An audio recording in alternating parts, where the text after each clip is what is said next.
la muluo ondi makaete o poninio aebinde kuswani na ngai mobalio alangwe mama na langwe siye mama na langwe siye mama na labali mobali tanga wesi obalakini ye mama o na labali mobali tanga wesi obalakini ye mama o alangwe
Thank you very much, Soul Band. That is some beautiful African music.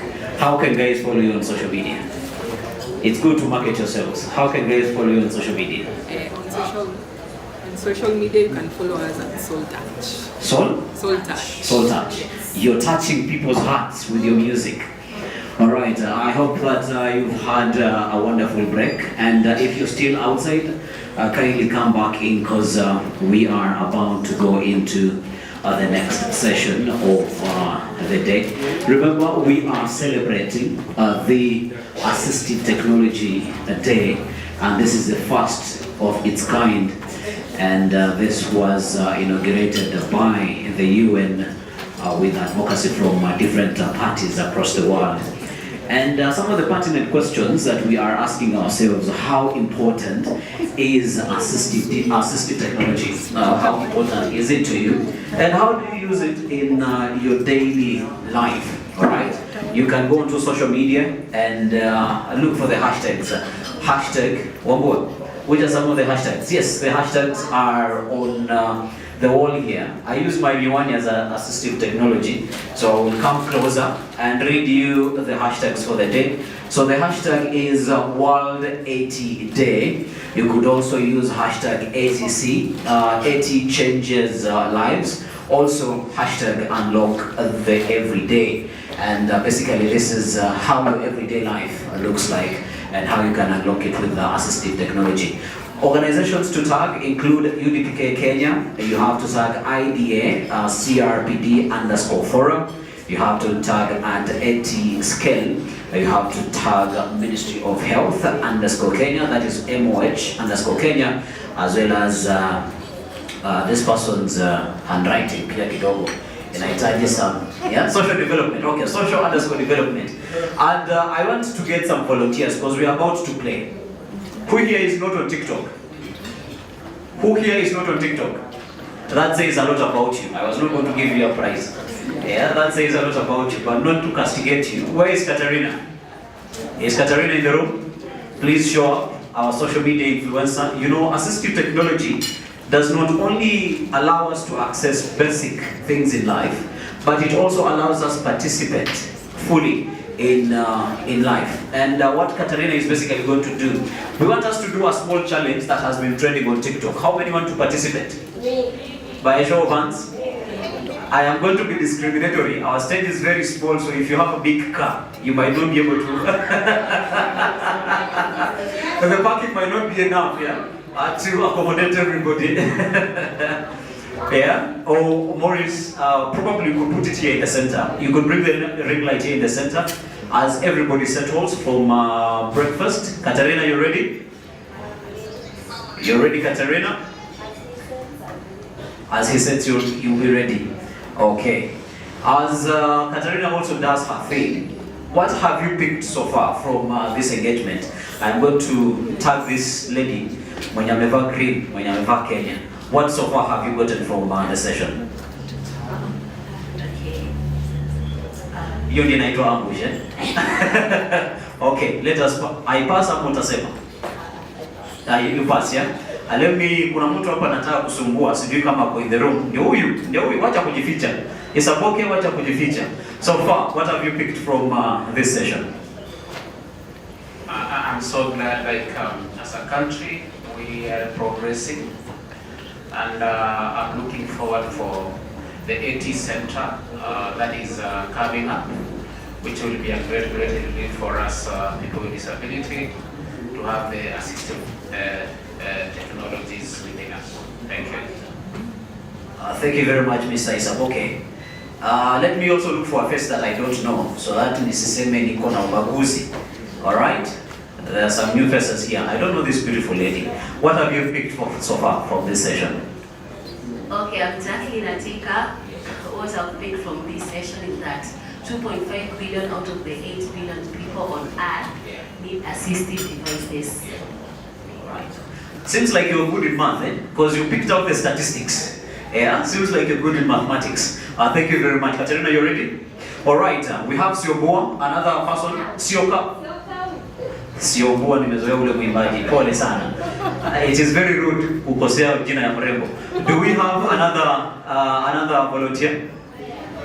Where? Okay, Karibu Kimani. All right. So basically, Katerina, you're going to hang the phone on the ring light. And what Katerina is going to do, she's going to go to TikTok and she's going to put a filter that is called the letters filter. And what these letters are going to do, a letter is going to stop. And once the letter stops, yeah, you're going to name an assistive device that starts with that letter.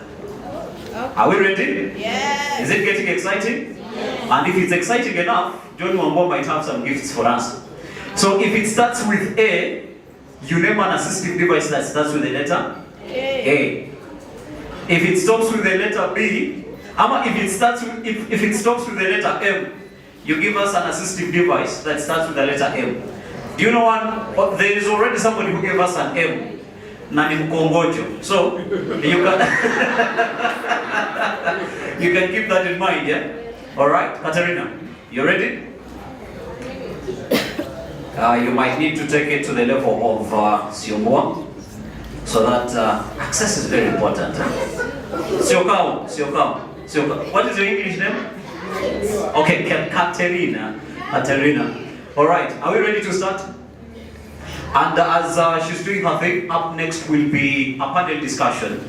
We're going to have different experts who are going to sit on a panel to talk about assistive technologies and how important it is in their life. You ready, Katerina? All right. In 3, 2, 1. You also tell us the number, the letter, so that for those who are in the room can also participate. Okay? All right. When you're ready? Sorry. I can give you the mic as well, yeah?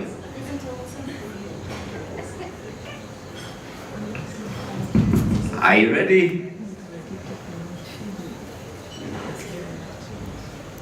Katarina, say something. You're putting the room on suspense. I'm gonna jaribu kuibia keta sipate ndakulia. Ama Z. Okay.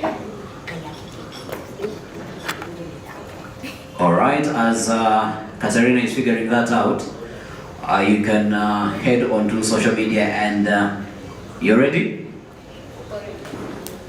Yes, I am ready. You're ready? As Kate is getting herself ready, can we get other nominees? Can we get other participants? Where are they? Letter C. Letter C, an assistive device that starts with the letter C? Letter C. Somebody got it in the room, yeah? Somebody got it in the room, yeah? Crutches. If you say crutches. Crutches, yamesema Ken. Ken, bono natoa white. Yeah? Bono naficha white. Okay. Do we have another? Crutches is correct. Do you have another with the C? Alright. You can tap on the screen, yeah?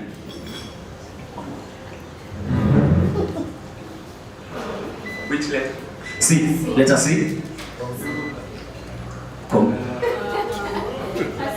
If you want to participate, you put your hand up, yeah?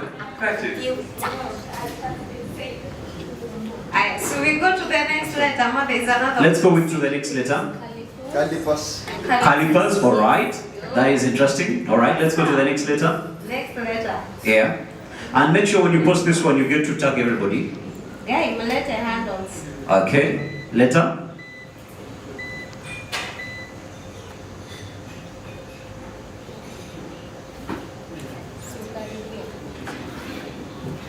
Letter Z. Letter Z. Do we have an assistive device with letter Z? Scratch your head. Do you have an assistive device with the letter Z? We don't? Alright, Katerina, roll the dice again. Okay. Z we pass. Next. Uh-huh. E. E.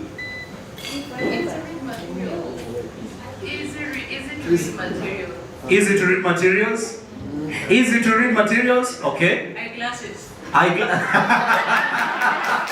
Okay. We have another one here. So Unadanganya. easy to read. Imekubaliwa. Easy to read materials. Yes. Then eyeglasses. Eyeglasses. All right. Let's give him an opportunity as well. Earphones. Earphones, very good, because DJ Derek uses earphones to listen to his mix decks and all of that. Let's go to the next letter. Next letter. Yeah, next letter, next patient. F. Letter F. Letter F. Going once. Letter F. Madam Alice. Nakutafuta. Going. Josephine. All right. We have a footnote. Foot mouse. Foot mouse. Foot mouse, yeah. And exactly that is how you understand people, the kind of assistive tech they use, They yeah? use, yes. Because you might wonder, how does she use a computer? She uses a foot mouse. All right? Foot brace. Foot Brace. brace. And orthosis. Like an orthosis for the feet. Okay, I did not know that one. The other day I was watching. Okay. Marianne is saying even fingers. Or fingers. Fingers is part of your body. Okay. Yes, so I'll go with my name, with my first letter R, that is radon. Now, the assistive device that starts with R is a RAM, refreshable braille display and reading RAM. Okay. Ameamua kuset mtihani yake, but ni sawa. Ni sawa. That is also an assistive technology. One last one. And for those who are ready to participate in the panel discussion, you could also get yourselves ready. Letter Y. Do we Letter have Y? letter Y? Letter Y. Letter Y going once. Letter Y. Letter Y. Letter S. Letter S. Ina ya mwezi kosa. S. Letter S. Backbenchers. Alright, Nicholas. Speech translator. Speech translator. Alright, speech translator. Ah, finally. Screen reader. Ingine ya mwisho. Alright, backbenchers. Very nice, very nice. Ah, stress balls. Alright. Oh, Alright, sense balls for people with autism. Alright, kuna mtu amesema sign language. interpreter. Yeah? Alright, wacha nikupatie mic useme. Sign language. Alright, ya mwisho hapa. Katarina, I think we are getting it. Ya mwisho. Spectacles. Ah, spectacles. Naona watu wa spectacles na eyeglasses. Naona kitu mnafanya hapo. Yeah? Twende na gani? The last letter? Oh, a different face. Alright.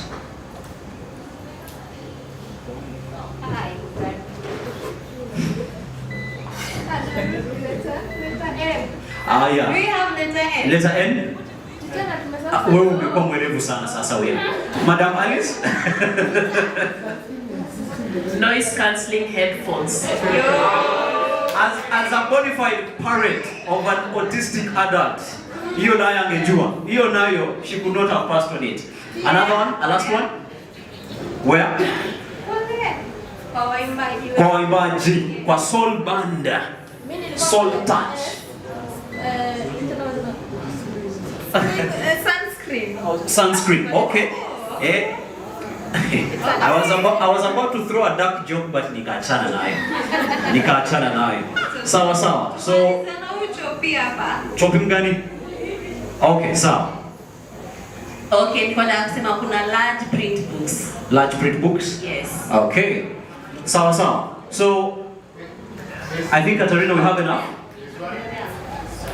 All right. I am bringing DJ Derek.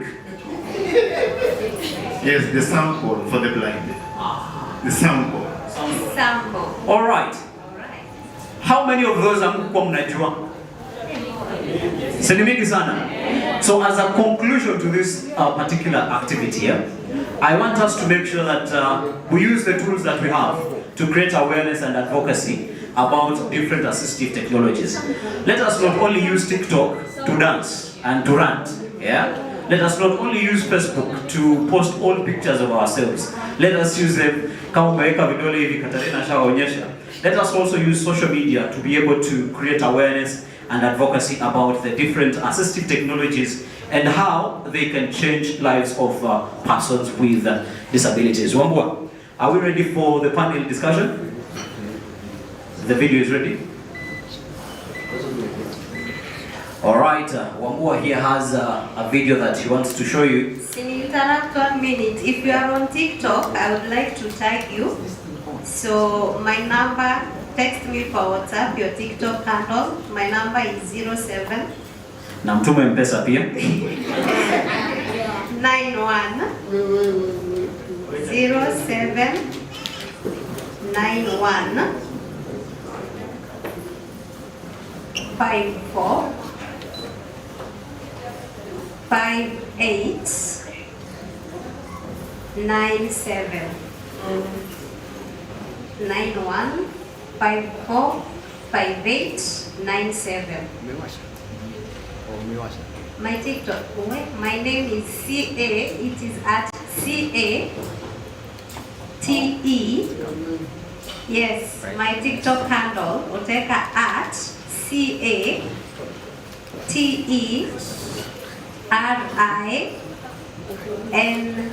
Oh, sorry, CA Katerina. Pole Katerina. At CATER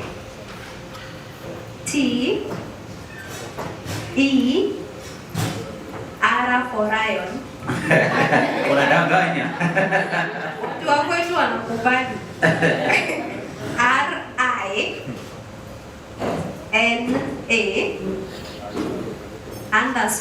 RINA kalanyika hapo chini _1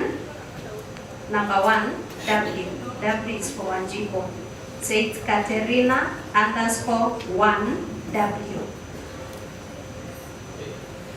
Yeah. Yes, at Katerina _1 W. Huh? I wanna look at you, baby, kidogo. Katerina. That's what. Katerina, due to public demand, yeah? Yes. I hear that we can continue with the set of game, yeah?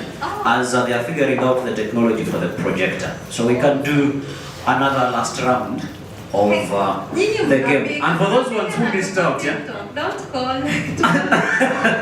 Tulisema unatuma pesa ya pesa. Wasipige simu. Sasa tuko kazi. WhatsApp me your handle, I'm only follow and then I will tag all those accounts, whichever is easier for you. Sindio?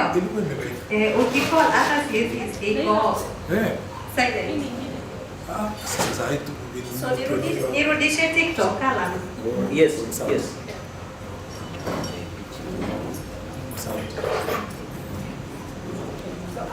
I'm posting it, and then after the next game I'll be able to tag zile accounts mtanitumia. Ni sawa? Inaweza edit tuseme unaona ameposta je tutag. Na kuna mtu hapa nataka nishike. So jaribu kuharakisha before I figure out. Yeah? Before wajue. Alisema yeye kampuni anafanya ya Assistive Technology, but he cannot even play the letters game.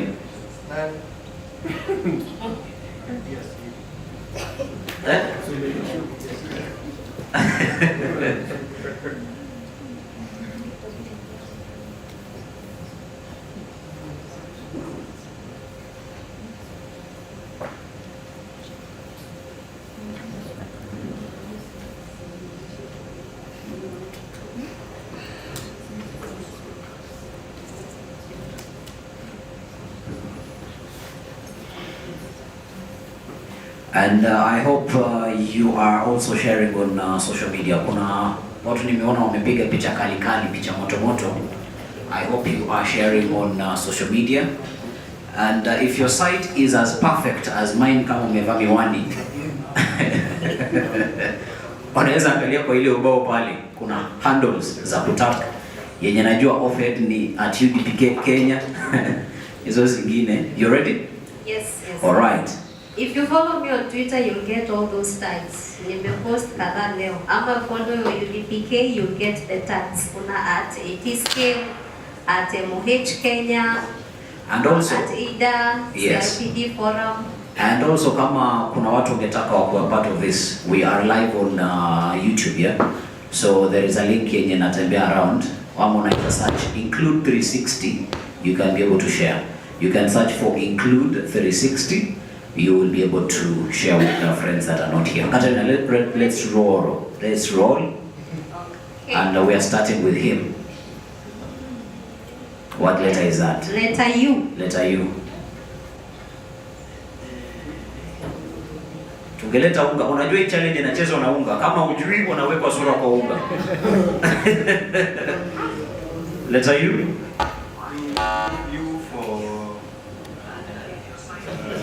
Umbrella is an assistive technology for persons with albinism. If you don't have money for sunscreen, unatumia umbrella. Si ndio? Si ndio? Hata mkongojo. Nipate high five. Hata mkongojo. Maria anakusaidia.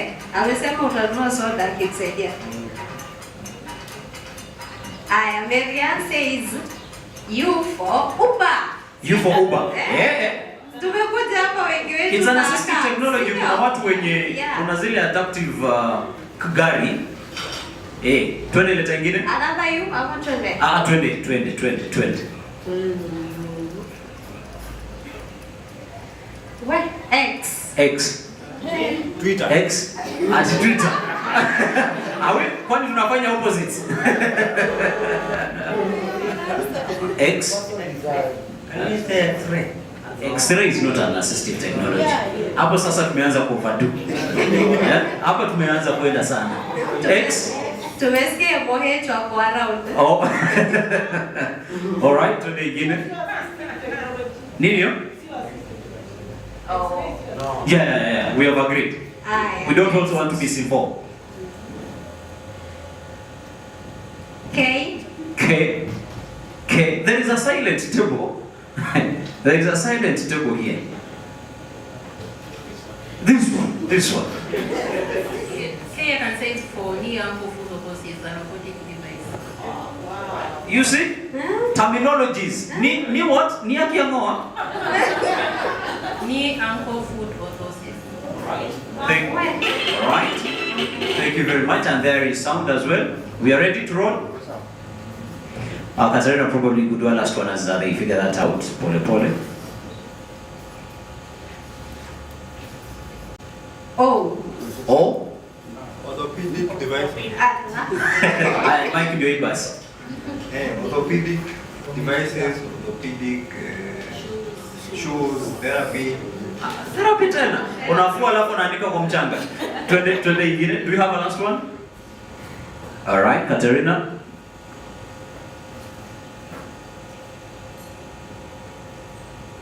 H. Hiyo hata mimi najua. Nataka kuparticipate. H. Going once. Backbenchers. Ama mulika kwa backbench for a reason. Radon has an answer. Okay. Mgani mwingine. When you put your hand up, unasema hii assistive device yangu saa zingine haifanya. Hearing aid. That's what I wanted to say. Very nice. Head pointer. What is that? So you use for the guys who are not able to type with their hands or legs, you use a head pointer. You went to the Head pointer. A head pointer. You put it on your head and you type. Awesome.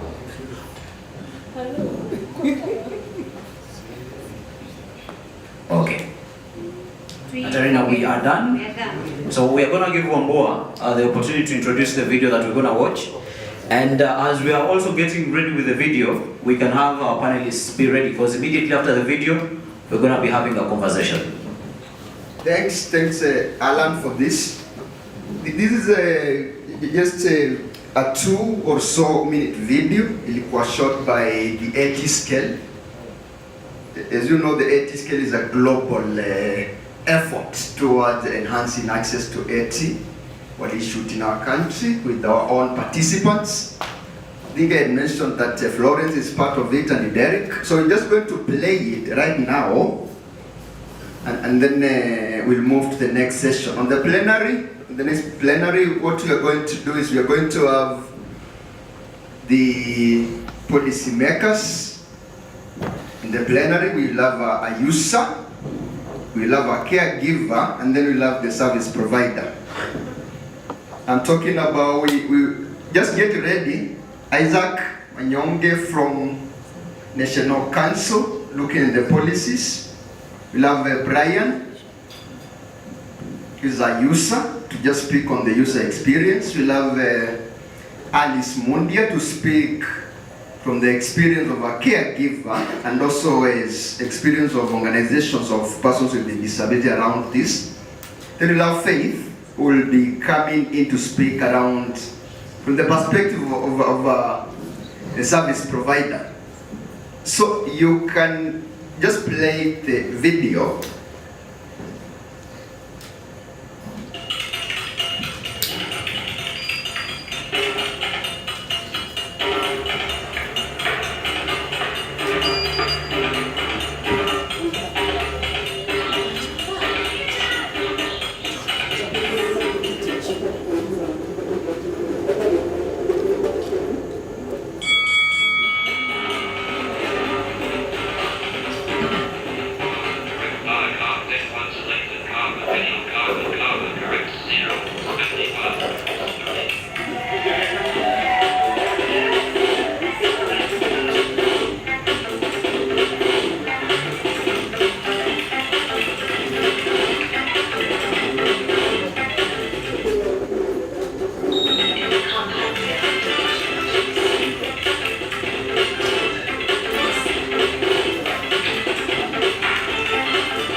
Thanks, that's okay.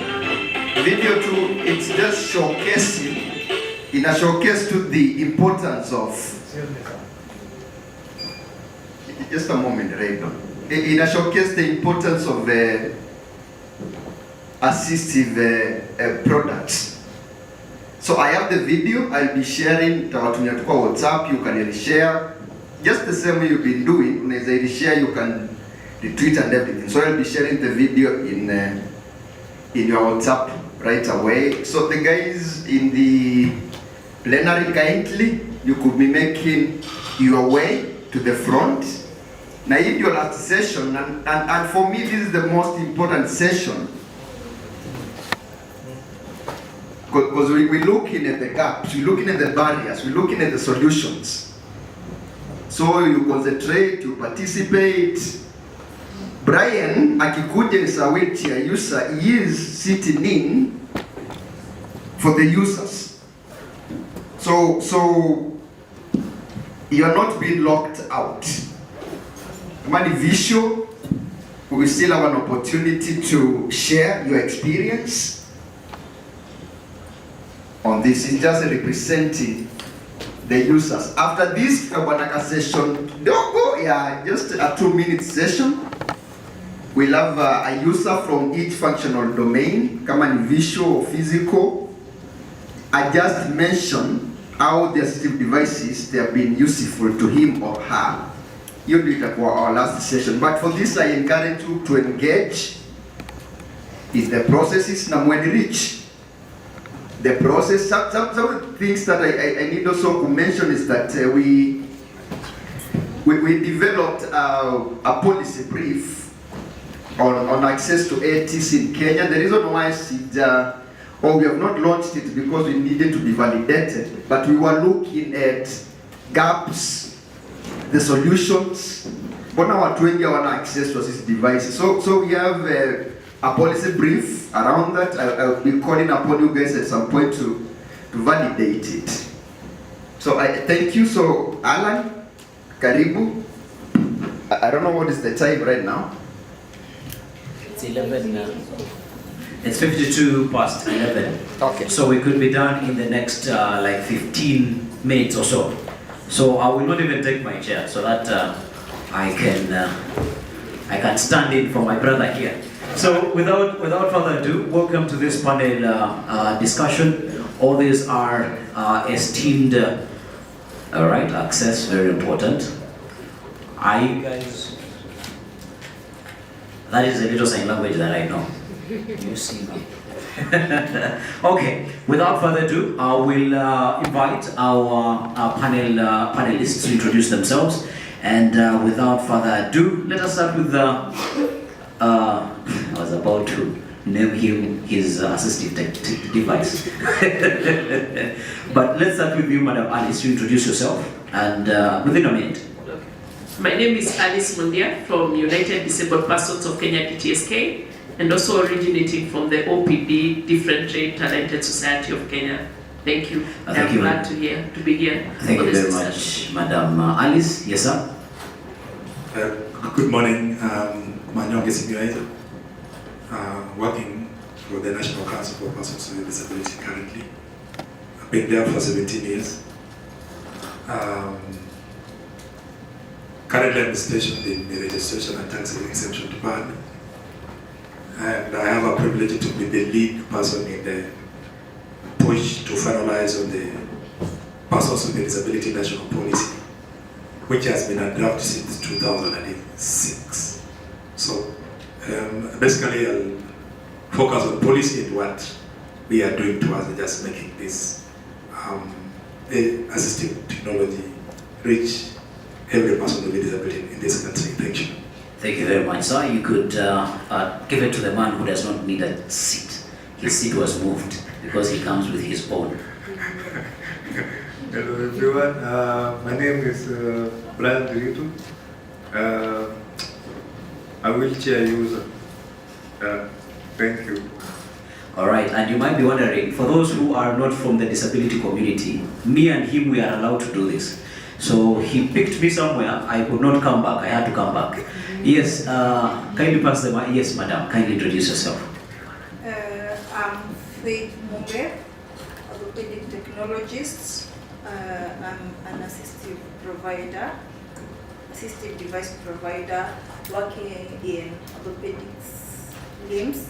It's in Kasarani around Isipe, between Isipe and Kise.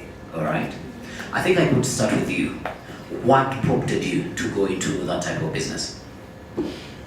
It's not really a business. Yeah, it's not really a business. Okay. What prompted you to work around assistive device technology? Okay, working in assistive device technology, I really looked into helping people who need to use the devices. Yeah. To correct their deformities. Because some of the assistive devices correct deformities. Yeah. Provide stability and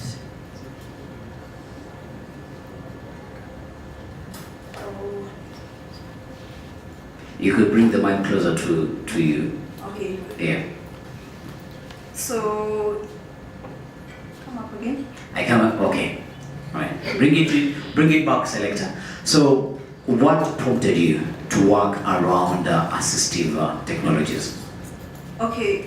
The aim is to correct deformities, provide stability, and support, relieve pain, because all the assistive devices that I work with do that.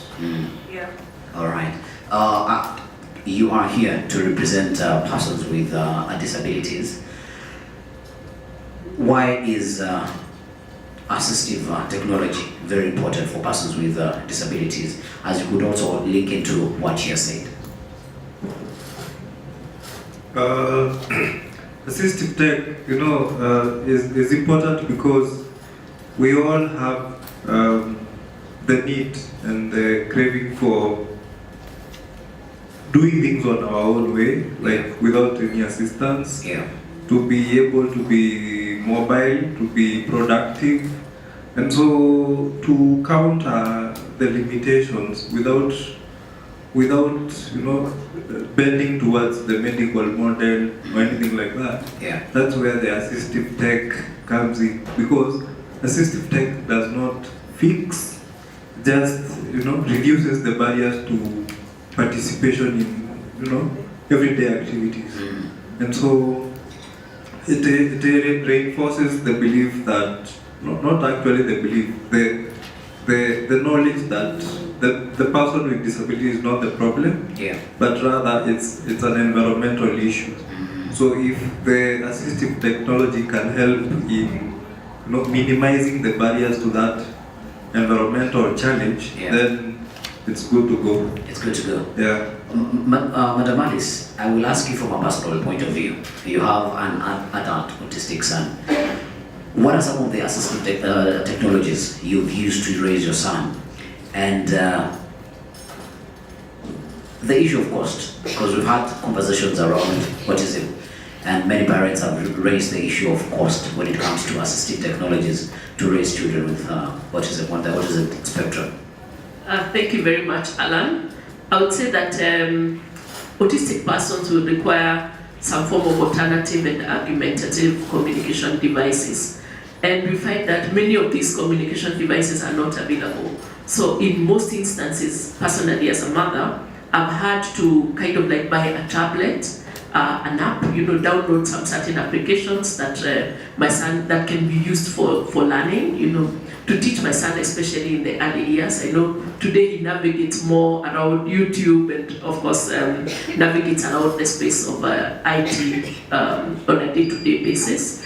But I would say many of the communication devices that are supposed to be provided to persons with autism and intellectual disabilities, sometimes who are non-speaking or minimally speaking, many of them are very, very expensive, and especially the applications. Because I remember like one point in time we negotiated, there's this application that is used by autistic persons to be able to learn certain skills and also to learn how to communicate. It's called Gemini. There are certain applications that are downloadable, but then you have to pay fees on a monthly basis, and they're very, very expensive. Yeah. And I found also many of us as caregivers could not sustain it.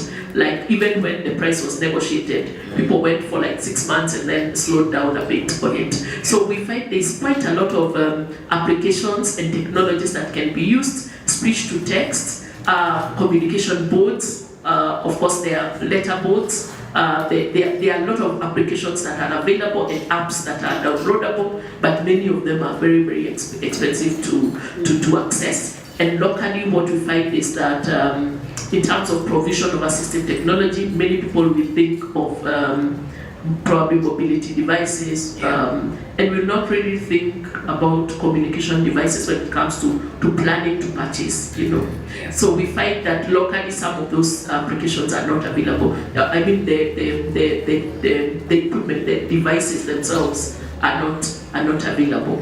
Yes, and it can be very expensive. All right, I would now bring in policy implementation, and this is where Mr. Isaac will come in.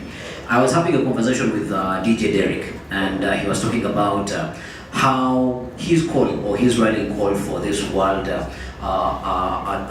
Assistive Technology Day is we have so many good policies, and you'll agree with me, Mr. Isaac, but the implementation, we don't thrive in that particular section. And you also quoted when you were introducing yourself that the Persons with Disabilities Bill since 2006 was a draft.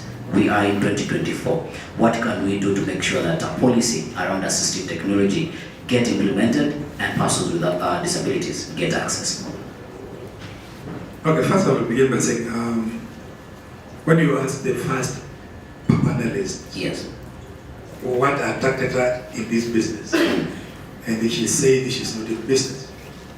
From where I see it, disability is a million business. Yeah. From experience, once upon a time, the council was paying 7 million per quarter only to buy wheelchairs. 7 million per quarter means per year, the council was spending around 28 million to buy assistive devices. So the truth is, disabilities is a multi-million business, and we need to see how we can be able to leverage on that. Looking about policy, I said earlier that the Persons with Disability Policy has been adopted since the year 2006. So it is 18 years old. It's when we are now pushing, we just want to see if it can see the light of the day before the end of this financial year, that's before July. The issues surrounding a disability, you realize that even the Persons with Disability Act, it has been an act since 2003. The country ratified the convention in the year 2008. We gave ourselves a new constitution in 2010. Even as it stands, the act is not aligned to the UNCLBD and also not aligned to the constitution. Why? Because disability itself is expensive. Policies attaching on the persons with disabilities appear to be expensive, and you will see that they really act as most things touching on persons with disabilities. Persons with disabilities themselves are left aside. Then when it comes down to implementation, instead of implementing, we begin politicking around that. When we look at most government policies touching on persons with disability, they come in as a cross-cutting issue. If you compare disability issues and gender, you will realize that the way gender was done, it was a structured manner. That we had a team that worked on advocacy, then another team went into legal and policy, and then another team went into academia. That even as we sit here, you can be able to learn gender and development from short course, certificate, diploma, along that line. On disability, in this country, there is no any institution that teaches disability and development as a subject. Even as when we look at assistive technology, the biggest background is in academia. That as a country, we haven't been able to internalize and realize that for disability issues to get a prominence and to be understood, then we need to structure a course, a career path around disability and development. That for you to get maybe a qualification in all-rounded personnel in disability, then you need to go outside for studies. But the truth is, Kenya is believed to be a country of very good policies, but we are rated poorly on its implementation. It's not only on disability, but having said that,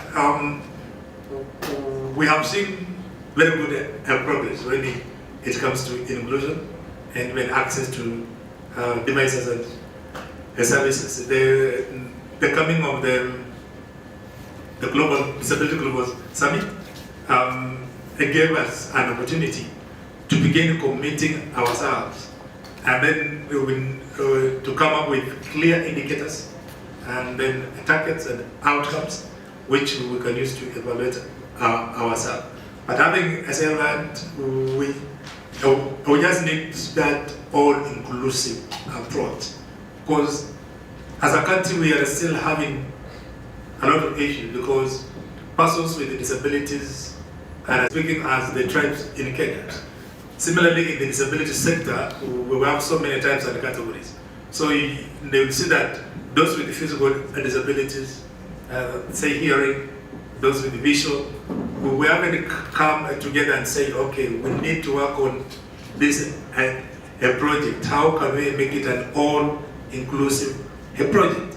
Like of late, as I went up on this, the non-visible disabilities, when we look at the neurodiverse, the autism, cerebral palsy, and other neurodiverse, it is a discussion that has not been there for a very long time. Yeah. That the caregivers and parents have never been supported, have never been brought on the table to say, this is what our children need. And when we talk about assistive device or assistive services, these are the type of the devices and the services that we need away from the main devices that we have mentioned. Yeah. Mr. Isaac, you've spoken to something that I like to call playing disability Olympics, yeah? Trying to see which disability is lesser than the other. But that is something very wrong. I might want to leave your question to ponder on. To what extent is the council supposed to play to make sure that this does not happen? As we go to Mr. Nderitu and telling us, as a person with a disability, and based off of what Mr. Isaac has said, how can we remove this quote-unquote disability Olympics so that we can advocate as a whole? Because I will agree with you, they will listen to us, the policy implementers and makers, they will listen easily to us when we go as a collective. But rather than when I was a person with albinism or a person with a visual impairment. And also, Madam Alice, you could prepare to tell us what is the role of OPDs, what role can they play to make sure that we come and bring this unification in the movement. David. In my opinion, I think we have to look at the bigger picture, like what are the uniting, limiting factors, you see? Like it's a limiting factor across all disabilities, whether visible or non-visible. Look, things like affordability, sustainability of, the activities that we do. Like even things like data collection, because you see, assistive tech is like medicine. You don't give, it's not a one-fit-all solution. So I think for us, what we need to do is to look at what are the limiting factors that cut across all disabilities, what are the solutions from ourselves, and which can help all of us at the same time. Because if we look at something like affordability, doesn't matter whether it's a wheelchair or sunglasses. The point is, at the moment, we all can't afford maybe at the same rate. If it's things like quality, how quality is the assistive device? Because sometimes we may think you have an assistive device that is helping you, but is not of the best quality, and it can be harmful to, it doesn't achieve what it was meant to achieve. So for that to occur, we have to look at what are the cross-cutting factors, which are the solutions that we propose, so that even when they are implementing the policies as the policymakers, it's something that speaks to all of us, but also can be customized as per need. So that it's easier to even mobilize resources, it's easier to implement, it's easier to monitor the progress and progress faster, unlike now. Madam Alice, the role of OPDs in bringing the unification so that we can achieve what we want at the end of the day. Thank you very much, Alan. I would say that organizations of persons with disabilities need to pull in the same direction when it comes to matters of advocacy and lobbying for the participation of persons with disabilities on all matters that concern them, and AT being one of them.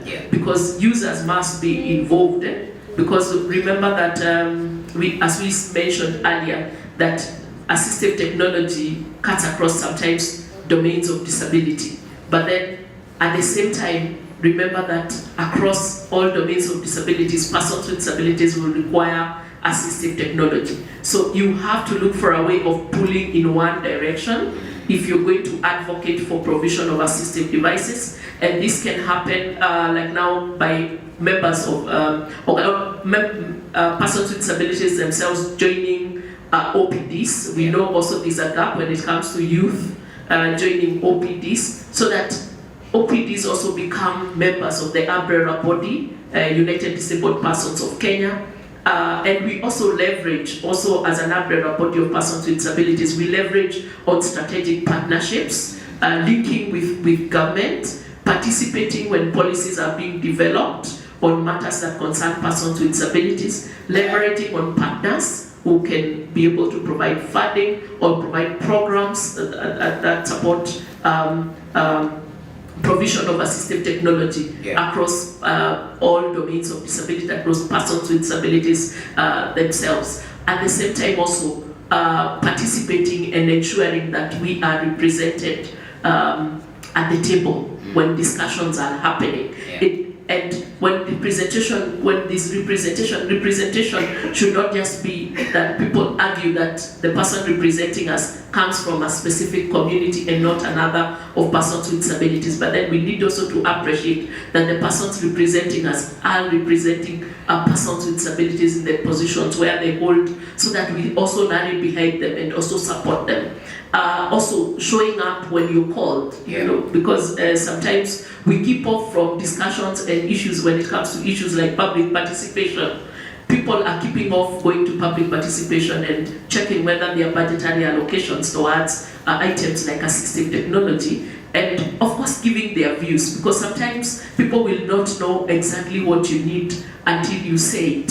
So we as a movement have to move together. We have to rally behind each other. We have to appreciate the synergy of pulling together. We have to appreciate the synergy of partnering and strategic partnerships that see more unified voice. And one of those strategic partnerships is the global 80 scale program that is happening by Chai and the Ministry of Health. Our participation is also key because we will be able to give an input and also provide information on what is this that we need. Yes. If you've heard, even for those who are in the room, the issue of affordability has come up so many times. And I'm going to give the opportunity to the service provider in the room and talk to us about affordability. Will we be able to reach the point of where persons with disabilities can really afford the assistive technologies that they do need? Before you respond, in the room, if you have a question that you would like to pass to the panelists, raise your hand, Wambo will tell me. And as you're also doing that, the panelists, you could also think of your closing remark. Continue. Okay, thank you so much. In the meaning of the cost or the affordability, let me talk about LIMS, where I'm currently working. We really try to manage to provide to everybody who needs any assistance, any assistive device. Like if you come to the clinic and you can't afford to pay in full amount, we really allow you to pay at least a half of what you provide. And then once you be coming for the device, you just pay the rest. And even if you can't afford to pay the fixed amount, we really try to see what you can afford. All right. That reminds me what he spoke about of making sure that. Do we have an extra mic? Okay, we have DJ Derek here.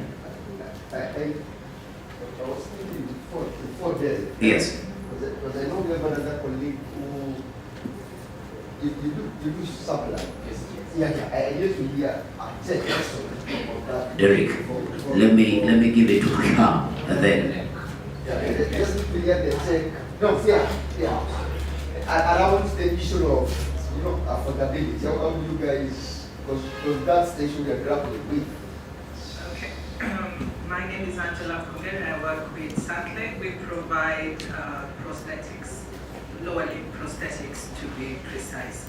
So on the issue of affordability, what we're trying to do, we're working with the government and National Council to try and get the VAT exemption, because for some of us, we have not been exempted, and we know people with disabilities are supposed to get products and supplies without that. So that's one of the things that's coming into place. Our products are specifically for lower and middle income countries. So we are very competitive in terms of pricing, and for below the knee, it's about less than 80,000, which is the most affordable currently in the market for high quality prosthetic components. On top of that, coming next year, we'll try and manufacture the products in Kenya. That will even lower the price considerably. So that's something we're really looking at SACLE, to be able to provide freedom of mobility for all. Yeah, thanks. And before just a quick one. I also interested to know about your product range. Because another thing we're grappling with is the availability. You heard Alice say that if they need something for communication, the boards, you have to import them. They are not locally available. So I would like to know, you as a supplier from your end, and it's okay, it's not a question, just you can reflect on it. Like, what is your product range? If I walk, do you mostly concentrate on importing the wheelchairs and that? Do you consider now the other range of products? No, currently our focus is just the lower limb prosthetics, nothing else. But the products, what we have are available in the country. So even if you need whatever quantity, you come to us now, we'll be able to support. We don't need to wait for things to come into the country because we do a mass import once a year so that everything is available. We know that sometimes that's one of the challenges people are grappling with. You want to order and it's not in the country, you do 6 to 8 months, 3 months, 4 months. But for us, we have it in the country just to avoid that challenge. But what you want to is lower limb prosthetics, below the knee. All right, okay, that's fine. I'm talking about the product range. Okay. You are very looking for persons who have visual disabilities. No. That's so we are niche on prosthetics. All right. Yeah, thank you. Okay, fine. All right, then that means that I would have had an opportunity to bring many players within the room so that we can hear from every supplier. Now, I am in a catch-22. We have so many questions. I am going to give 3 opportunities. So, opportunity number 1 goes to Derek because he was the first one. Opportunity number 2 goes to I think we could take many as possible. Yeah. Okay, let me start with Derek. Derek. Yes. So my question goes to Alice. She raised a very pertinent issue here, the issue on participation. Why is it that you think that we as PWDs don't participate in public forums? Is it the format in which they are presented, or is it an issue of the kitu kidogo thing? Please bring us up to speed on that. All right, thank you very much for that question. I think Alice, you have a mic, you could respond 30 seconds or a minute or so. Well, thank you so much. Thank you for that question, because participation is not just why a person with disability is not participating. Sometimes it's not because they want not to participate, but it is because the spaces where probably public participation forums are being organized are not accessible. Sometimes it's because the material that is inside the room where the materials being used for public participation are not in accessible format. Sometimes they are not easy to read. So sometimes, of course, that happens maybe because persons with disability feel like they are not going to really be able to present their issues and be heard and be responded to in a clear way. So I would say that, of course, I want to go back and say public participation. It's not just because persons with disability do not want to participate, but then there are also other barriers that are there that hinder their effective and meaningful participation. And also, as a communicator myself, I will ask myself, did they get the communication that the public participation is going to be happening? It's about. Thank you very much. I want to direct my question to policy. There's a discussion we have in the country looking on the aspect of raising taxes to these 80s. More specifically, we want to talk about diapers, which is very, very key as persons with disability who have incontinence condition. Number 2, looking at the aspect of coming with a production in the country.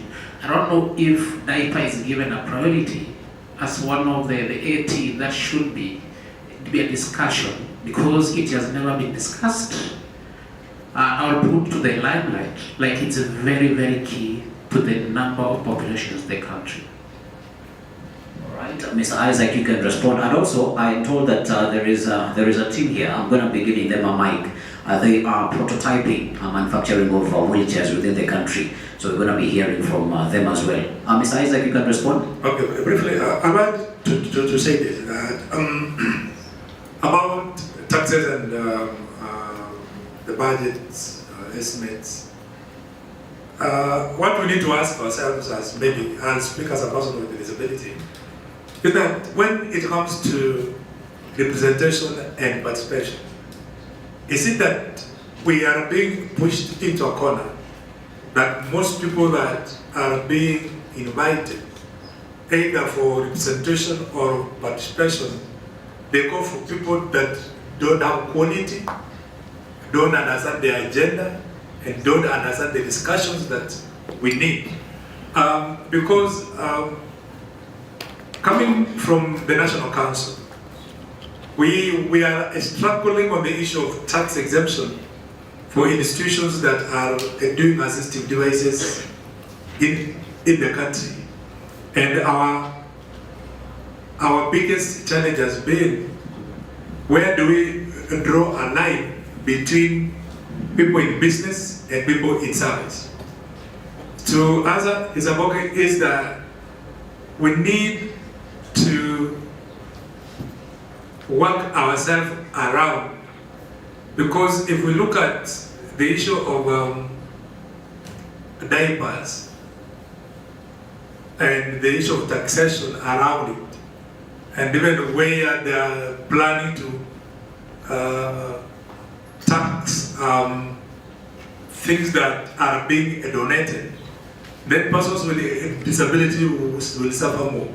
So the finance bill is at the public participation stage. What we need to do is, what effort are we putting together to make our argument that they can't tax on donation and they can't tax diapers. The truth is, people in power don't even understand what disability is. They don't understand it. They don't even understand what we are discussing here as assistive technology. Because with them, they can afford. They can buy, as they buy a vehicle, high-end vehicle, they can buy assistive device, and they don't say a big deal there. So what we need to do is that the finance bill is at the public participation stage, and we need to go through the finance bill with a disability angle. That if we shall not have a discussion about the disability bill, especially now, and pull out some of the proposals that are in the finance bill, especially touching on taxation on donations, on diapers, if we don't pull them early and we don't go there and say remove this from the tax rate, we first explain to them what do we mean by this and why should we lobby that such provisions should be expanded from the bill. So it will take all of us. As I told you off cuff, I am from the National Council of Persons with Disability. I am in government. The finance proposal bill is a government bill, and it's hard at times as a man to tell my own mother to sit properly. You've decided to bring in some African proverbs, yeah?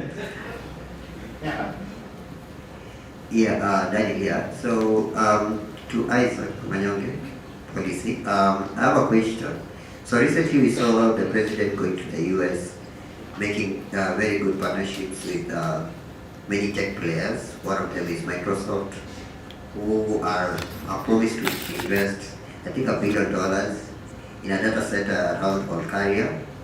So my question is, just to, in a nutshell, is we are seeing a lot of conversations around AI in Africa and how we need to catch up with the technology.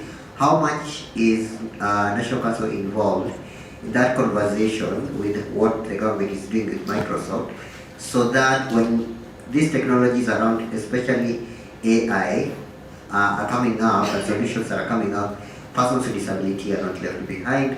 Solutions that are coming up, they also have a disability in mind. And because we have seen, a routine where conversations around development, persons with disability are left, and then we start complaining that, we should have been involved in those conversations.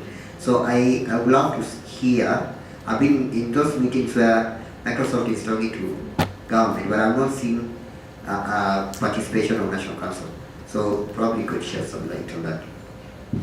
Okay, I'll say this, that luckily for international platforms and international programs, issue on disability is always a component in it. The council might not be there, like what you have seen when they were sharing about the on hashtags, I think you are not seeing the council there on the hashtag. Now, the council only will come in one if we are invited, like when we were invited, I came in. Now, but with Microsoft, I know for you, some of you who took part in the eye to eye, Microsoft has a very strong leaning on inclusivity. What we need is, we need representation. And this is one thing I said from the beginning, that we need representation and participation. So maybe after this, what maybe I can be able to do is to raise up with my CEO and see who is speaking on issues and disability in this entire process. And being that we work very close with UBBK, where you are not able to see the council and you see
Derek asked me, when I asked him about assistive technologies and the role that artificial intelligence can play in making sure that assistive technology is accessible.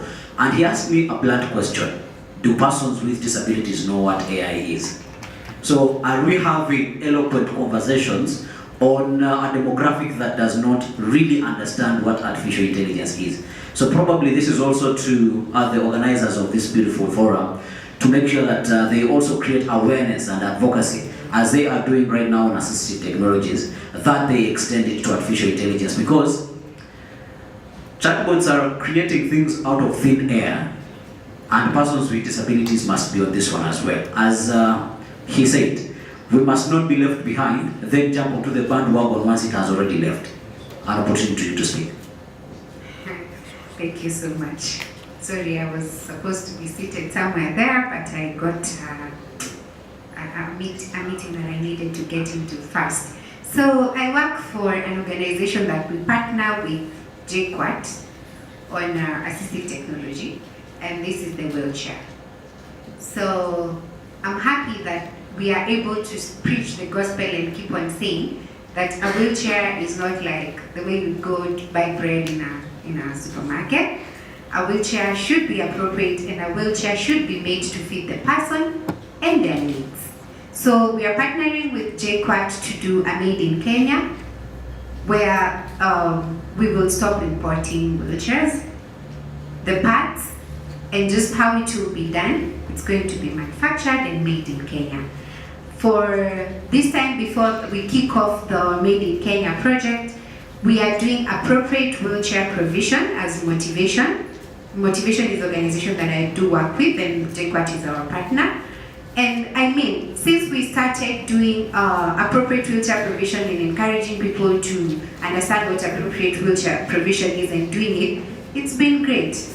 It's a good thing for someone to come and tell you, I used to have a bad wheelchair, now I have a good wheelchair. You look at it and you wonder, why are they saying it was bad? But ideally, they have been able to understand that having a wheelchair that does not support you and doesn't fit you correctly is a bad wheelchair.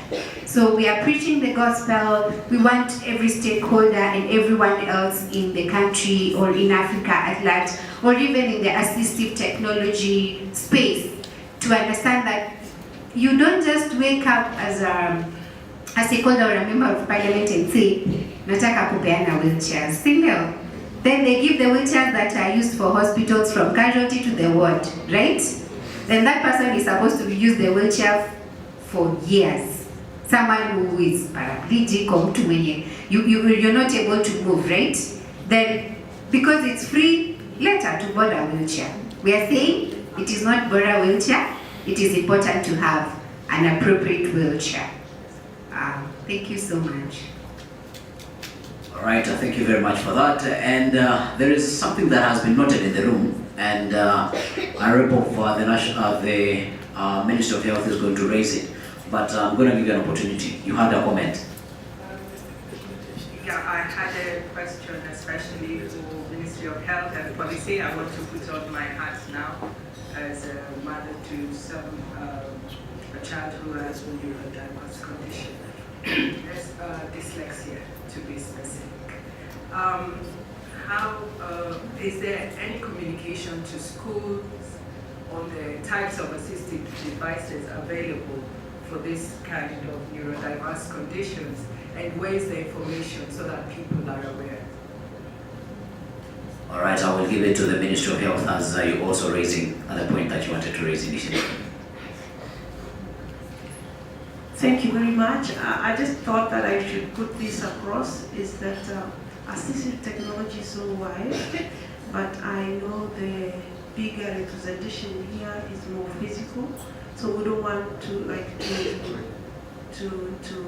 align just in one direction, but assistive technology is all inclusive, and we want to note here that even the phone call you have, the mobile phone you have is an assistive technology. And so we would want to address all inclusion matters, assistive technology in all areas, so that we are all inclusive.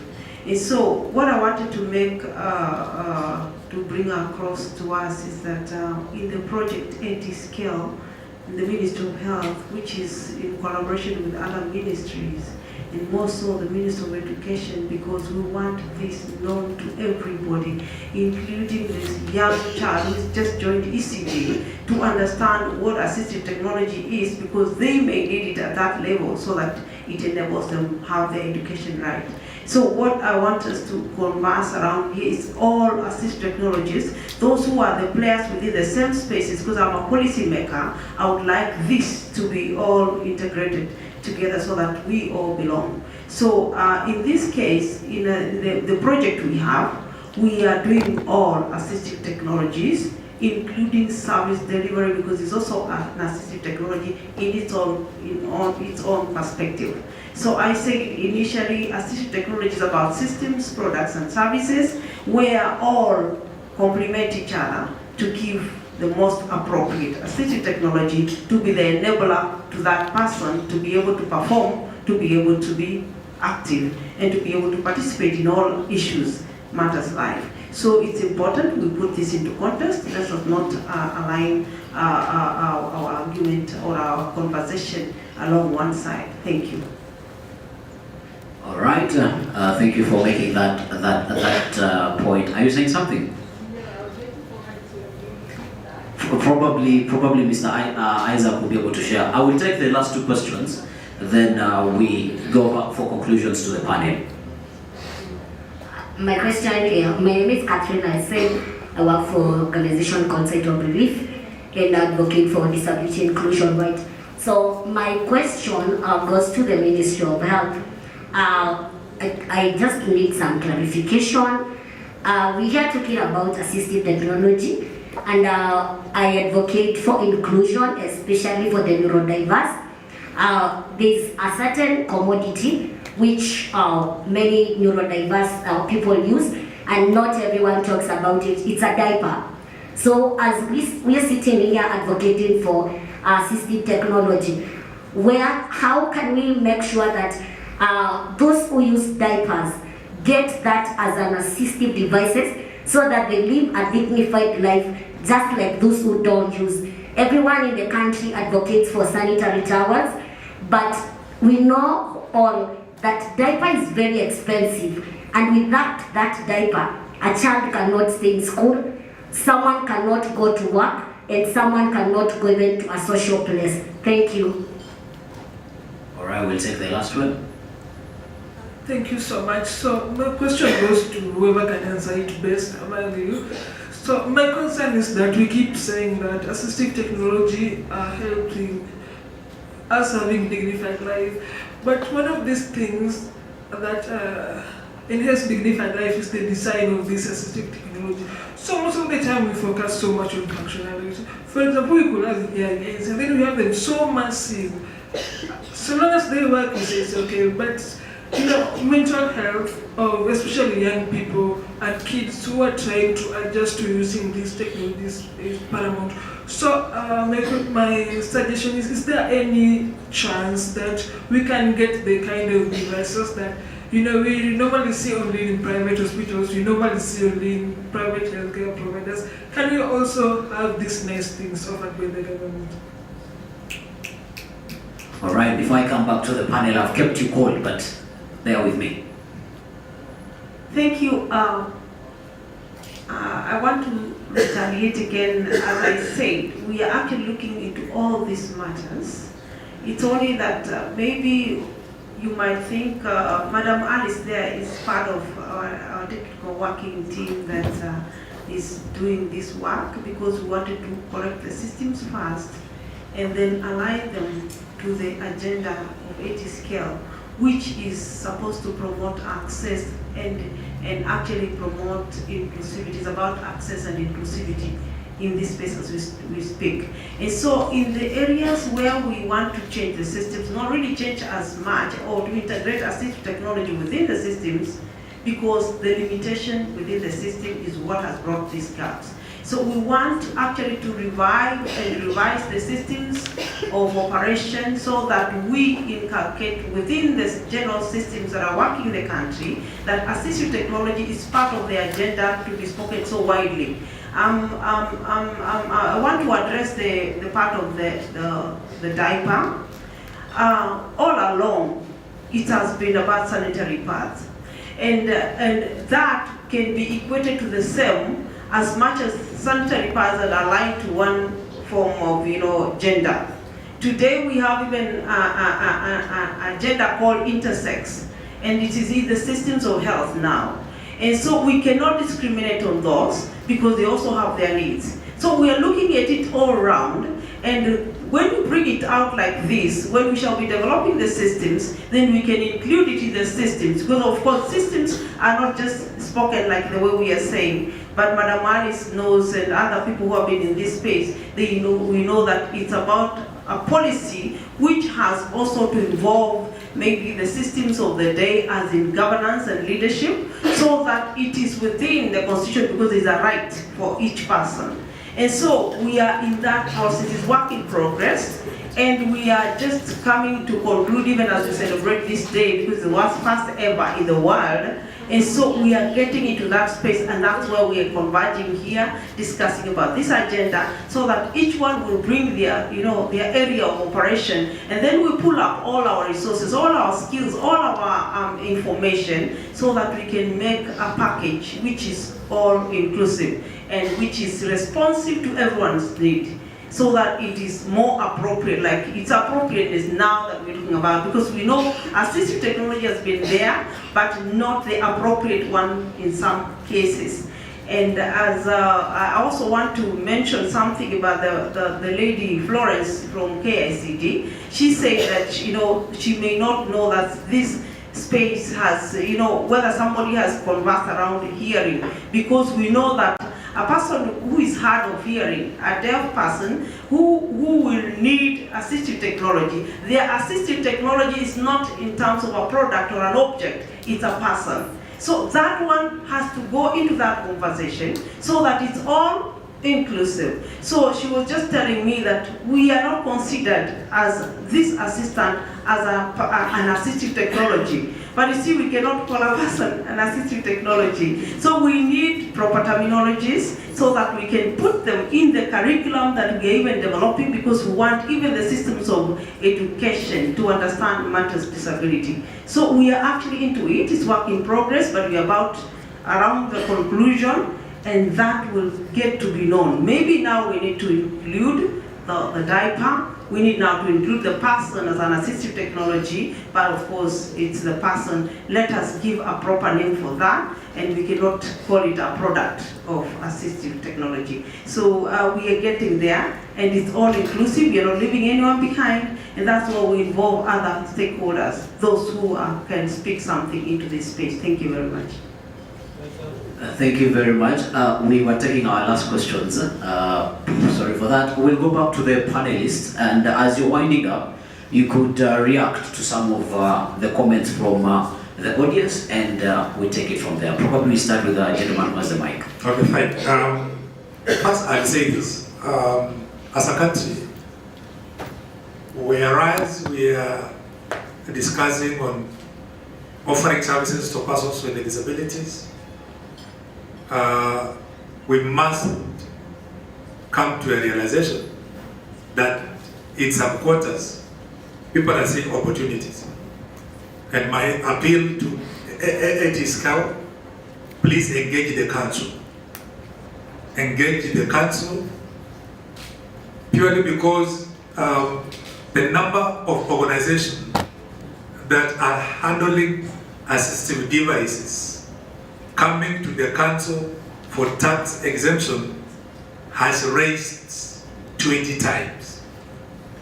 And when that will be raised with KRA, we might end up losing completely, because immediately KRA will flag it as a business, then the exemptions will be stopped.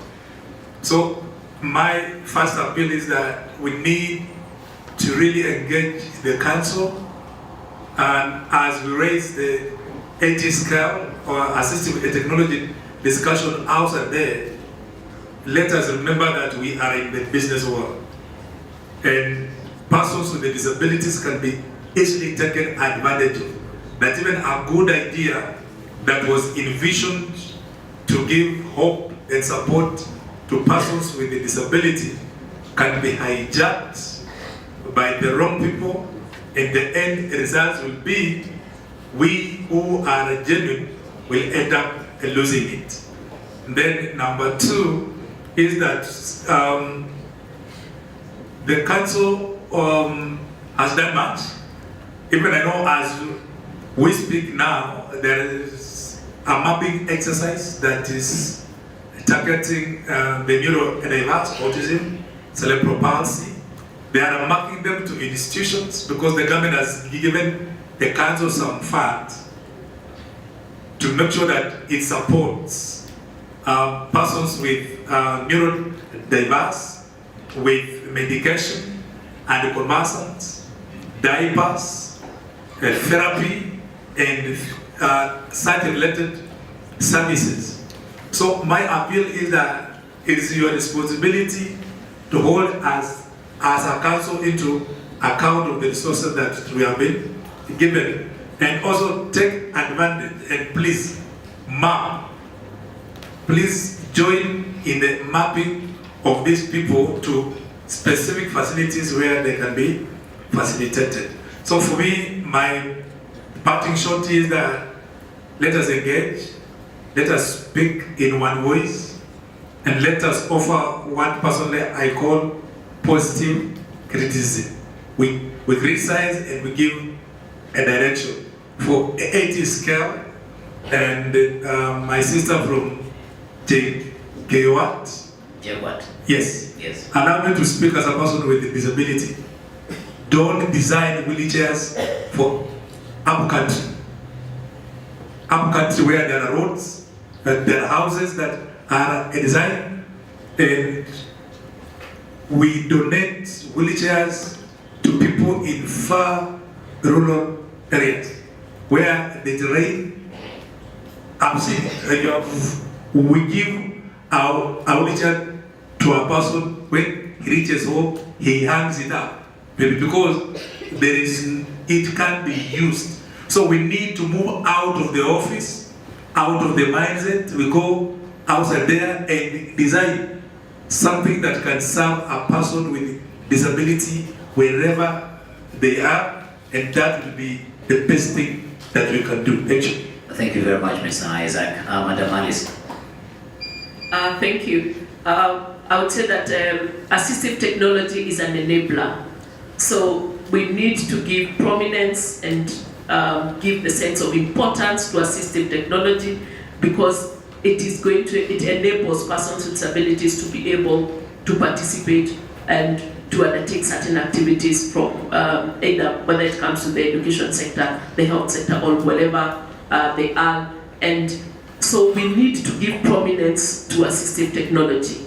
We need to ensure the voices of persons with disabilities are heard when it comes to design of appropriate, cost-effective assistive technology. They need to be there so that you hear from the users themselves what is this that they require. So the participation of persons with disabilities in the conversation of assistive technology is very, very important. Thank you. All right, thank you very much. I will be considerate of the parent. Before you pass the mic here, there is a parent who raised a question about her child, yes, who has that name in pronounce. Yes. So I think the question she asked was in terms of availability, and just if there is any communication to the schools. Yes. So I would say that currently that is one of the gaps that is existing. Yeah. That even caregivers themselves do not know what are these assistive technologies that would enable their children to be able to learn, and that has been a gap. But I would say that from the program, the AT program, the discussion around the AT skill program is to ensure that parents and caregivers are also sensitized in terms of what assistive devices can be an enabler for their own child, in terms of learning expectations, in terms of communication, facilitating communication. Persons with dyslexia struggle also when it comes to have difficulties in reading and writing. Yeah. So, and I know Nicholas spoke to the specific application that he has downloaded that he uses that is able to support him in terms of communication. So I think we need a lot of sensitization around AT.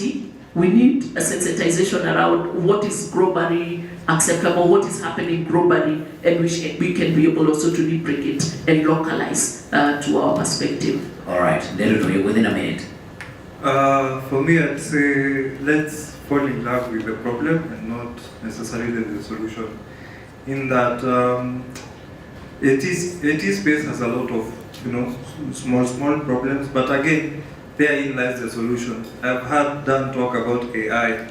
The good thing is that Microsoft, which is the biggest shareholder with OpenAI, have incorporated Be My Eyes, which is a visual impairment app, into their AI system. Meaning, the AI uses the phone to be your guide.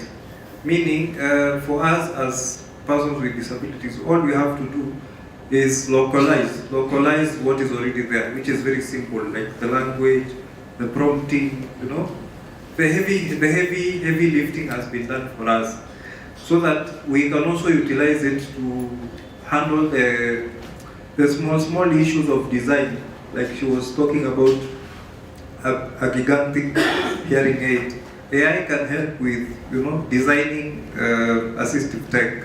They can also help in those personalized solutions where you wouldn't like to utilize an assistant. So for us, I think it's utilizing the not so obvious opportunities that are there out of the new technologies, 3D printing, where you can print a prosthesis, where you can personalize learning experiences for those with dyslexia. You can voice for those that are deaf. So it's about utilizing what is available for progress and our own good. So let us not try to reinvent the wheel. No. The wheel has already been put there. Exactly. All right. Thank you. In a minute. Okay, thank you. There is this woman, a lady there who talked about some of the devices are not good for the young people. Yeah. They are bulky, they're not comfortable for them. But what I can tell her is that sometimes we have to embrace and love what we have to use for us to get where we are, what empowers us. You cannot say that you don't want to go with your shoes just because it's too bulky for you. So what I can tell her is you just have to embrace your unique ability and the tool that empowers you. Yeah. You are unstoppable. All right. Thank you very much. There is a lady, you could tell her so that I do not lock her out. She can do a comment before I close it.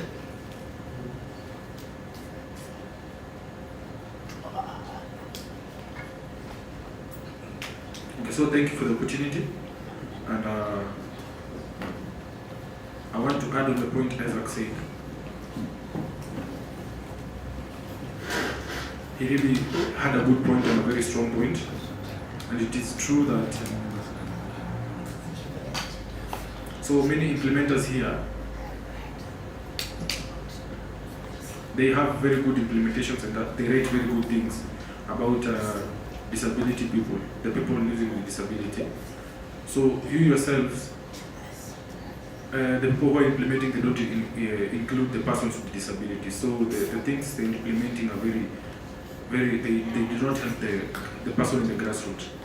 So many times, and it is good for some policies which were implemented very long time ago, they must be changed. Some rules which were there since day one, they must be changed. So we not only just read them but we must also be creative to make sure we are implementing things that will help. For example, the wheelchairs. So when you give the people in the rural areas, sometimes you go to the National Council, you find people with disabilities, they don't care about others. When they see you're like disabled, it's just like they don't care, they just want to help you. But you have to remember who will like push these people, who will help them and who will support them. So the caregivers, they are not also paid well, so it's an issue. So the moment you give support, you give the support money, he will just say, I will just come do some few things, maybe wash and cook, so you must pay me. You understand? So every time there has to be payment, and so the person with the disability does not benefit because there are some things which are limiting them. So please, you have to think about the person with the disability. We have to know how to change the rules and know the policies, how we're going to change these policies and care about the people. If these people they need assistance, how we'll cater for the people assisting them and all that. So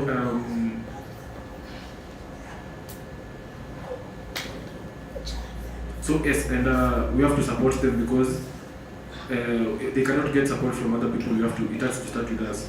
The KRA, we have to say thank you a lot because we've had a lot of challenges, and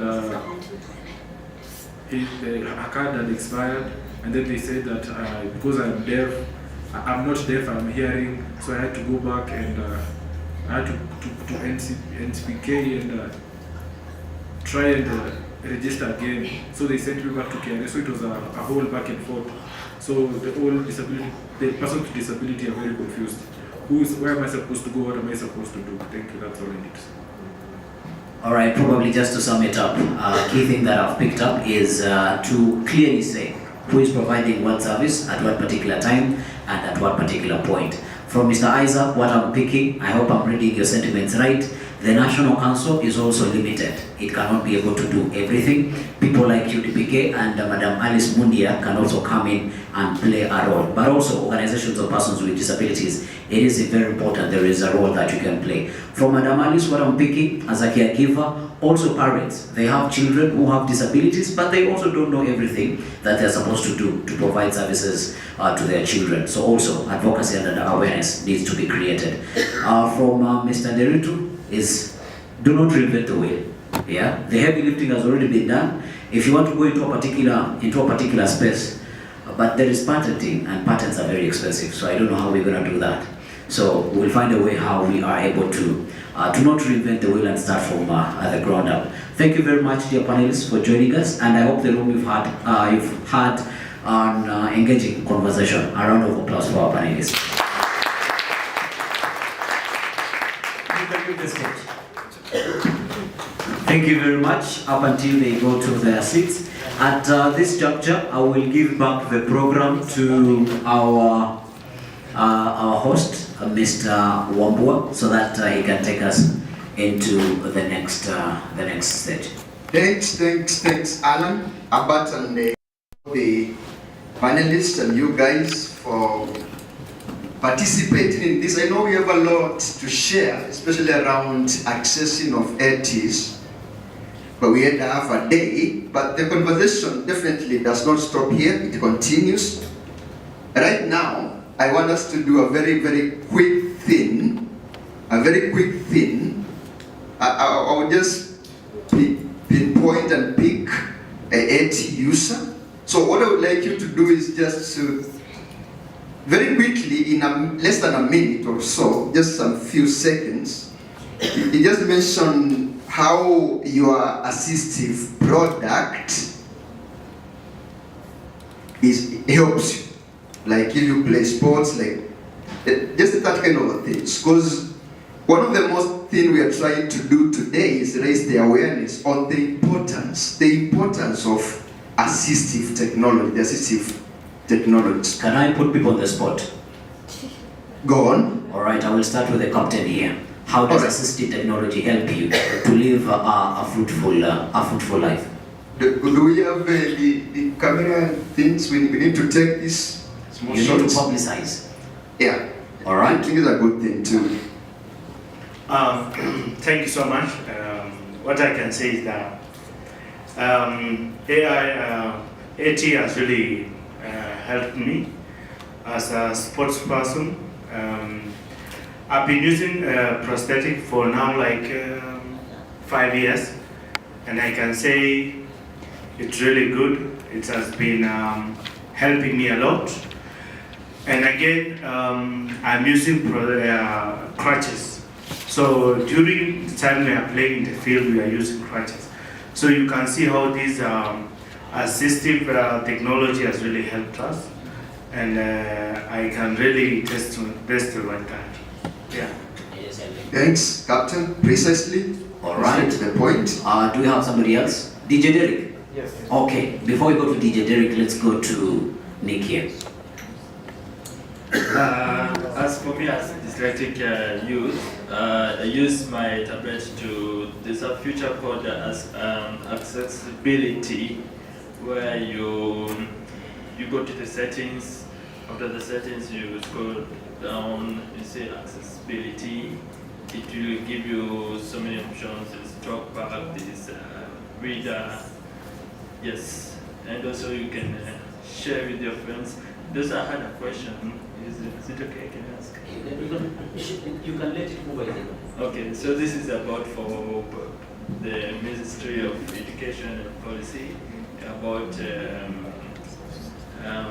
schools, how the youths with their neurodivergence or other disability in normal schools can get this one. They don't have to be in the low level. It can be upgraded to other people, to other students. Yes. Thanks. We will get to the question after the round of DJ Derek. Here he is. Are you able to see Derek from? Yes. So from that end? I'm standing. Now, I think, thank you for Assistive Technology, because I use a screen reader called JAWS Professional, version 2024, and there is some inclusion as far as music. Yes? Kindly share how through your advocacy, also JAWS was made available for you to be able to use it on your turntables. Yeah, so through advocacy? Yes, yeah, through advocacy, of course. You remember the 1998 bomb blast. That's when JAWS set foot in Kenya. And through the years, I think JAWS has been one of the lead screen readers that has helped the visually impaired. And with me, through an application that has been synchronized, or what we call software simulation, has been able to make applications such as the virtual DJ use JAWS, so that I'm able to DJ. So it's actually been a tall order for us to join the main industry, especially in music. And now we are seeing some inclusion in it, because I played for Nation 96.3 Nation FM, I played for KBC, and also we are now being included in establishments that are doing entertainment. Thank you. Yeah, precisely. Thanks. That is the power of assistive technologies. Do we have a last one? Redon? Yes. So how it has Wait for the mic, my brother. Okay, thank you. So how AT has helped me, it has enhanced my independence, because I now use a braille display called a Brilliant 20, and also I use a Focus Blue 40. So this now helps me to read the braille without, I can either choose to mute speech or just read the dots directly. So it has really enhanced my independence. That's the power of it. Thank you. I would also need to hear from Florence. Thank you. So for me, my hearing aids really helped me, especially because I work in the policy and regulation space. We do a lot of engagement, we do a lot of back and forth listening, and we also go out and speak to other people and do a lot of advocacy. So to be able to do this kind of work, you have to be able to hear something. So that's one of them. And another way is that I'm able to enjoy music. When song melodies disappeared, it was a very stressful time of my life. But once I got them, I was back to dancing, I was back to singing. So that's it for me. Thanks, Florence, for that. We can get very, very last one, and then we close it up. Kuya? Okay, we're going to take that one as well. Oh, so myself, I'm a pianist, so I use calipers to press the pedal for a piano. So this has helped me in terms of making my leg not be loosely available on the pedals. So sometimes it becomes very hard without a caliper. So that's why. Thank you. Thanks. That's quite unique one. Kuya, thanks. All right, then to the soul touch. Soul touch. Soul touch. Soul touch. Yeah, go.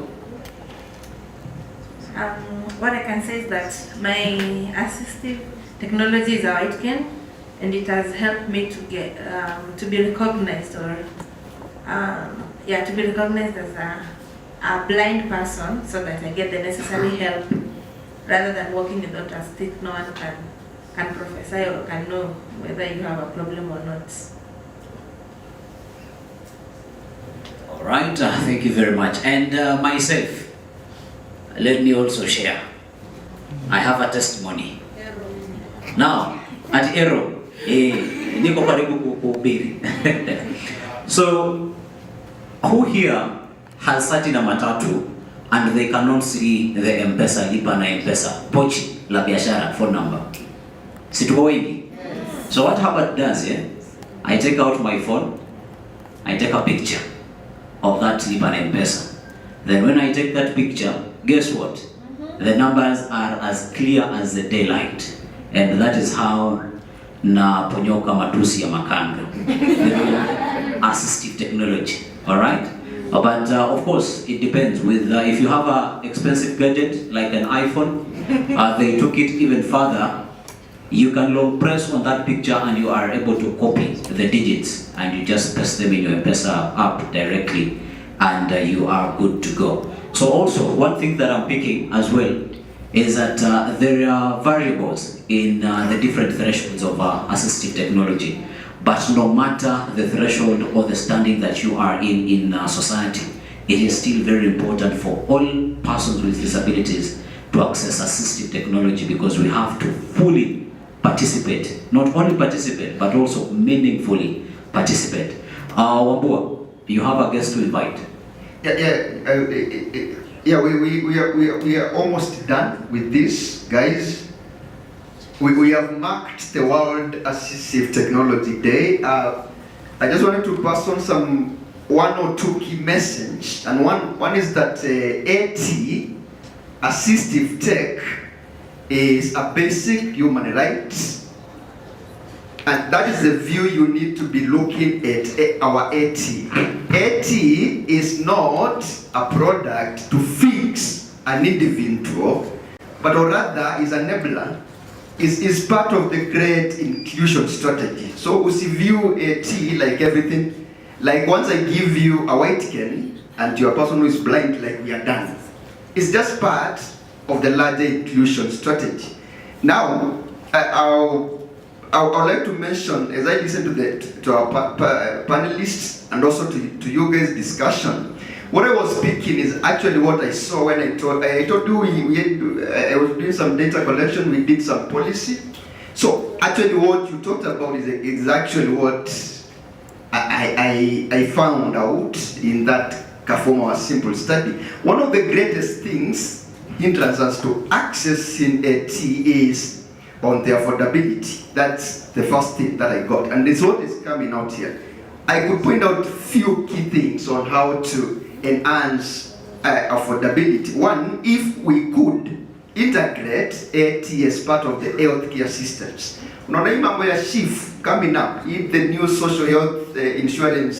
But right now, I don't think in our country, come on to connect on it, meeting all these kind of things. So those are some of the things I think you guys will need to be aware of as we create an advocacy around this AT thing. That will mark what I wanted to say. Another thing is that tuko na hizi booklets, hii brochure ya kawaida, actually this is informational. Tuko na two types of this, it's extremely informational. So I would urge, because tuko na copies mingi, kama umetoka kwa organization, kama unajua watu unaweza patia, because of creating awareness, information, na pia inakusaidia kujua what's happening around the world of AT. We are still continue to retweet, na usisahau kutag National Council for Persons with Disability, because that's very critical key in this. With that, we want to welcome our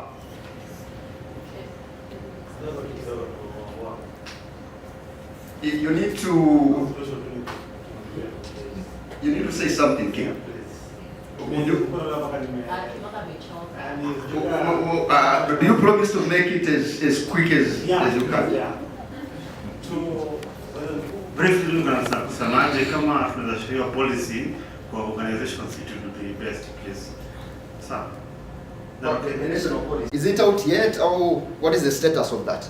The policy. Oh, the status is that we finished the public participation.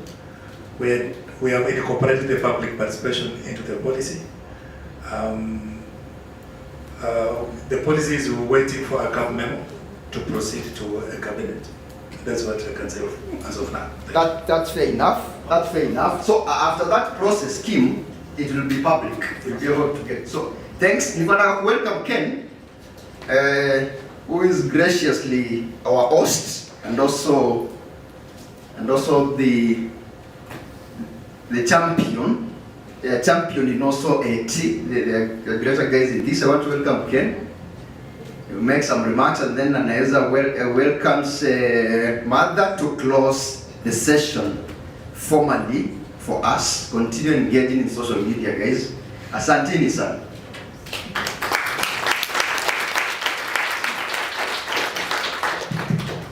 Habari zenu.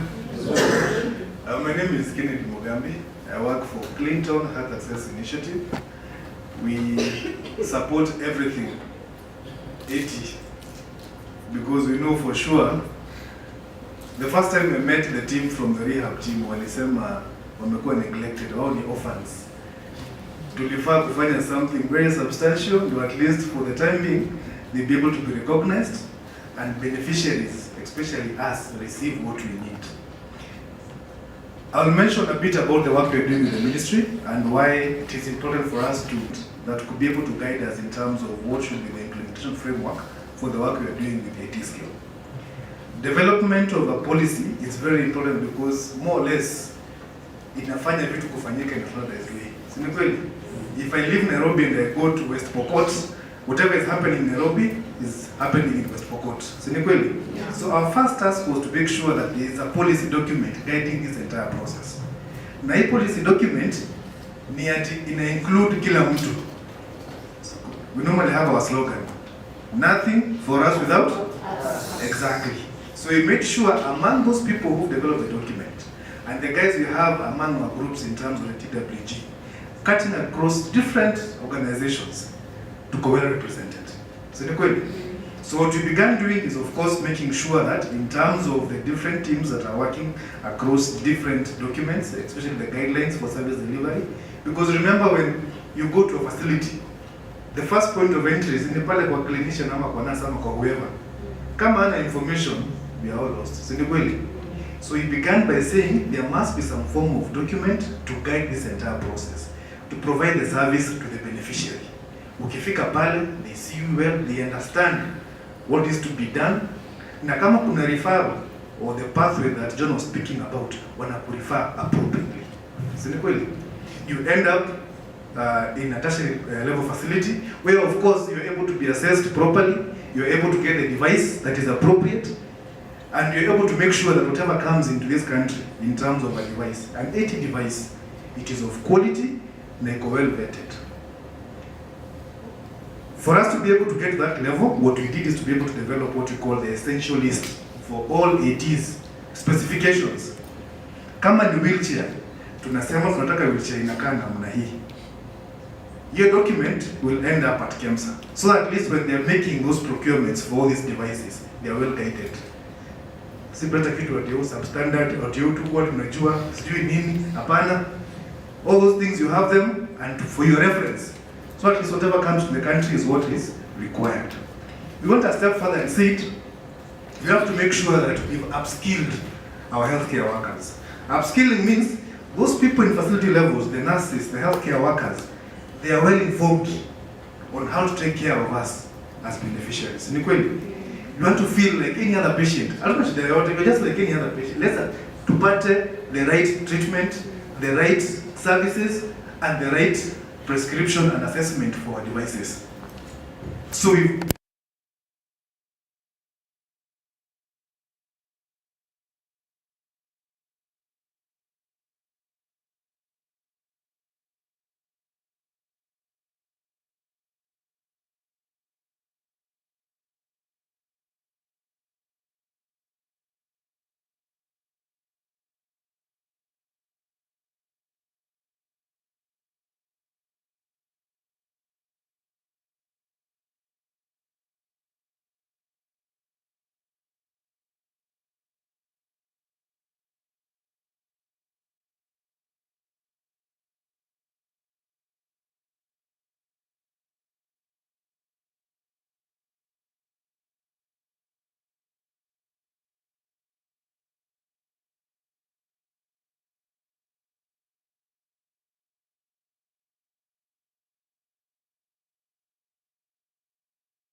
back to your provider, unamwambia I have a problem, si ni kweli?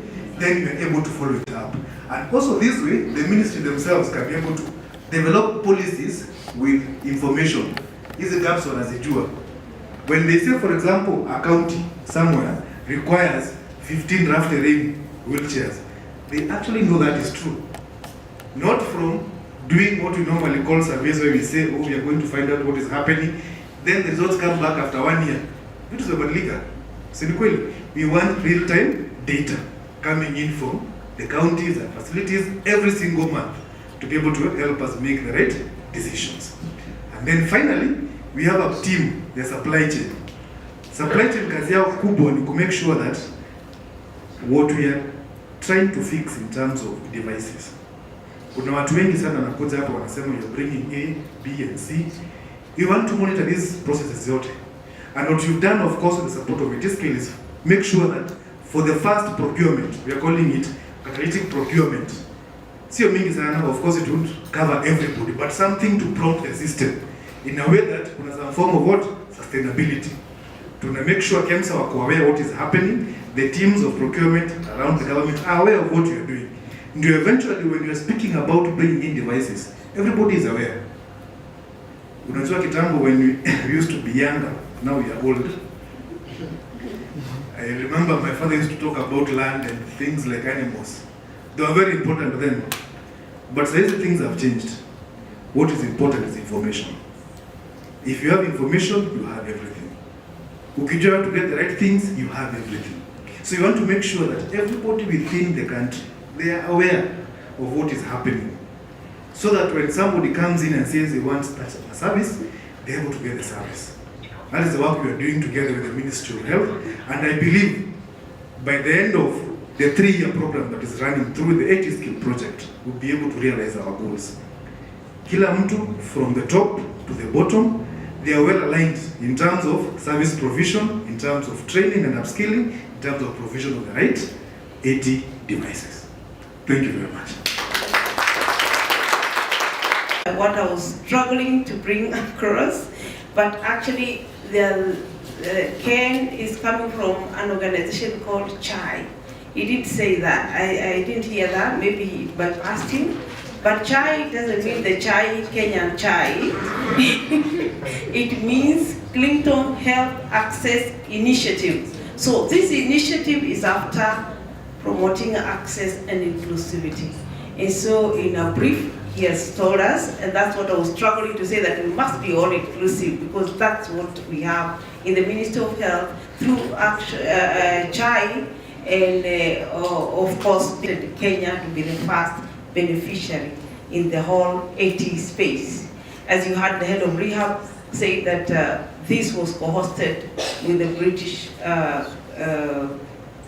government, with the Kenya government in 2018.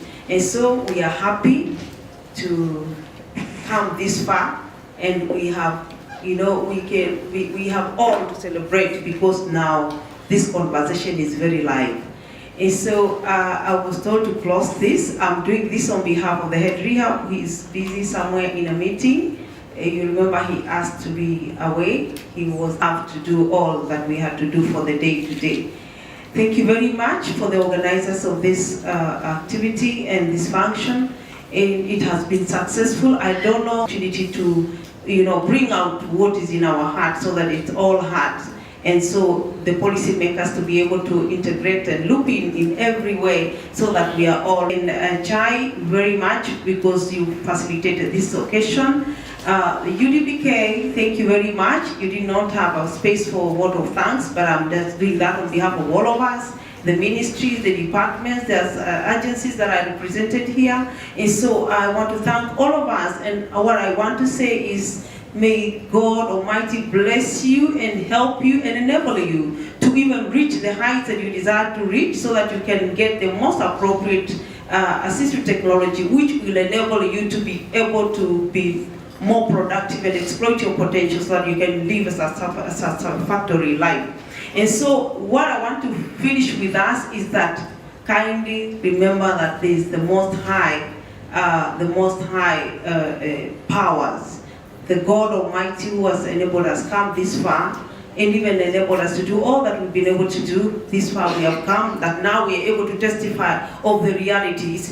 This is evidence-based. And so we are going even further, developing systems that will now bring out outputs that are visible and impactful to humanity. And so I'm so grateful, and I know after this we shall have a session of prayer so that we can close together. But what I'll leave you with is that many things are usually spoken, but the gospel is spoken. The gospel is that believe in Jesus Christ so that you get eternity. It's not about our works. It's not about our good deeds. It's not about anything or our goodness in any way, but just believing you get eternity, because works will be tested on fire. And that which will stand is what will be rewarded. So are you doing it with love, with the passion that is desired, it's supposed to be? Or are you doing it to be seen? Or are you doing just to, so that you kujionyesha, in this world, you show off? But if you do it from the heart, you'll not be tired to do good things. And so, just continue believing, and everything is possible. Let me tell you, everything is possible when you put God first, and by believing that you already have what you believed for. Because Mr. Wambua, you've organized for somebody to close for us with a meeting and in a prayer, and so that we close it on a good note, and that the Lord may be glorified in all things. And so I want to call this meeting to a close. On behalf of the head rehab and on behalf of the ministry, we saw our other boss who just left because they are busy out there. And so I'm so happy, and I bless you all, and I pray that we will meet again and again when we shall have got it all right, because we are in this conversation all together. So may the Lord bless you. And so I call this meeting to a closure.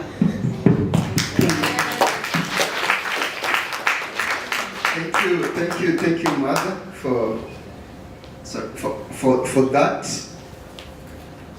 I want somebody to volunteer at Tumbea. Food is here. We sitting, I think, on just outside here, on your right once you step outside. And I just want to be as clear as I can be. Make sure you sign that form. The reimbursement for transport will be done via M-Pesa. I think that's very clear. So that I know it's a very critical point I have to make. Yeah, and I think I've made it well. Let us go to obey, and then we have our lunch, and we could leave at one pleasure. You need to say something? No, it can't be prayer standing in the middle of food. Soul touch. Oh, soul touch. Yes. You pray, and also you can give us a number as people move out. Okay, let us believe and pray. Baba Mungu, tunakushukuru kwa wakati huu ambao umetuwezesha kukaa pamoja na policymakers and various people and various OPDs, oh Lord. Tunaomba yale mikakati yote ambayo tumepanga na yale ambayo unatuwazia Jehova, wacha akaweze kutimilika. Tunakushukuru kwa kila mmoja wetu aliyekuja mahali hapa, yale maarifa ambayo umetupatia, tunasema ni asante. Enable us, Lord, to do that which you want us to do, and enable us to live that life that you had purposed us to live. Now as we are going to eat our food, we thank you and we bless you because it is blessed and beneficial to our bodies. In Jesus' name we pray. Amen. And guys, remember you.